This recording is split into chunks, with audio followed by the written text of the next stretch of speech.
Power சேவிங்கான tips வந்து நம்ம நிறைய கொடுத்துட்டே இருந்தோம். அதில் ஒன்று பார்த்தீங்கன்னா பிஎல்டிசி ஃபேன்ஸு. பிஎல்டிசி ஃபேன்ஸ் மூலமாக எவ்வளோ பவர் சேவ் ஆகும் அப்படின்னு ஒரு சிம்பிள் எக்ஸாம்பிள் இன்றைக்கி பார்க்கலாம். கீழே வந்து ஒரு பிராண்டோட கம்பேரிஷன் டிஸ்பிளேவும் போட்டிருக்கோம், அதை எக்ஸ்பிளைனும் பண்ணுறேன். நார்மலாக பிஎல்டிசி ஃபேன் பார்த்தீங்க அப்படின்னா 28 வாட்ஸ் எடுக்கும். ஸோ மேக்ஸிமம் 35 வாட்ஸ் வரைக்கும் பிஎல்டிசி ஃபேன்ஸ் வந்து அவைலபிளாக இருக்கும். நார்மல் ஃபேன்ஸ் பார்த்தீங்கன்னா இப்போ 1 ஸ்டார் ரேட்டிங்கில் இருக்கிற ஃபேன்ஸ் வந்து 54 வாட்ஸும், ஸ்டார் ரேட்டிங் இல்லாத ஃபேன்ஸ் வந்து 75 வாட்ஸும் எடுக்கும்.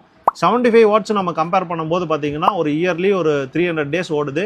ஒரு யூனிட் வந்து 7 ரூபா அப்படின்னு கேல்குலேஷன் எடுத்துக்கிட்டோம் அப்படின்னா பவர் கன்சப்ஷன் 75 வாட்ஸ் வந்து 300 நாள் ஓடும்போது 360 யூனிட் கன்சியூம் பண்ணும். அதோட கரண்ட் பில்ஸ்ன்னு பார்த்தீங்கன்னா 2520 ரூபா நம்ம பே பண்ணுற மாதிரி இருக்கும்.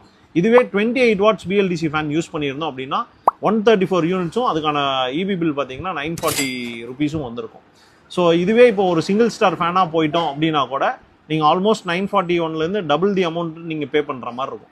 ஸோ பிஎல்டிசி ஃபேன்ஸ் வந்து நல்ல எனர்ஜி எஃபிஷியன்ட் மட்டும் இல்லாமல் இப்போ வர லேட்டஸ்ட் ஃபேன்ஸ் எல்லாம் ஏர் டெலிவரியும் நல்லா வந்திருக்கு. ஸோ எந்த ஃபேனு எவ்வளோ பவர் கன்சியூமிங்கோட எவ்வளோ ஏர் டெலிவரி வரணும் அப்படின்னு நீங்கள் தெரிஞ்சுக்கணும்னு நினச்சிங்கன்னா அந்தியூர் கவுண்டருக்கு ஒரு ரீச் பண்ணுங்கள்.